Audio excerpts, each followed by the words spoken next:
Bermasalah itu masalah catering itu memang baru sekali mas sebenarnya masalah catering ya. Sebelumnya kita tidak pernah kekurangan catering, malah lebih.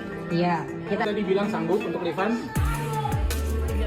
3 minggu. Oke, sabar. Oke, 3 minggu. Ibu akan refund selama 3 minggu.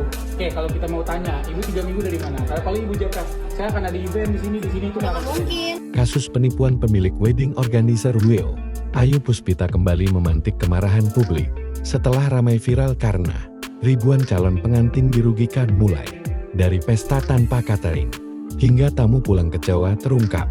Fakta mengejutkan, Ayu kini menempati rumah mewah baru hasil sebagian dana klaimnya. Ratusan korban mendatangi kediaman Ayu di sebuah kompleks perumahan Jakarta Timur. Mereka kaget karena rumah baru itu tidak pernah dilaporkan ke RT RW setempat, seolah disembunyikan dari tetangga. Salah seorang korban berujar, tadi sudah ke rumah Ayu Puspita Will penipu. Ternyata ini rumah baru ditempatin beberapa bulan. Bahkan RT RW gak tahu dia tinggal di situ. Jangan-jangan duit gue dan ratusan korban lain dipakai buat beli rumah sama dia. Rumahnya gede banget toy. Pengakuan Ayu Puspita juga mengejutkan. Ia mengaku sebagian dana klaim digunakan untuk membeli rumah dan berlibur ke luar negeri.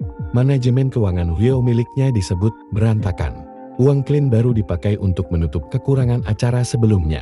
Skema mirip Ponzi yang akhirnya runtuh.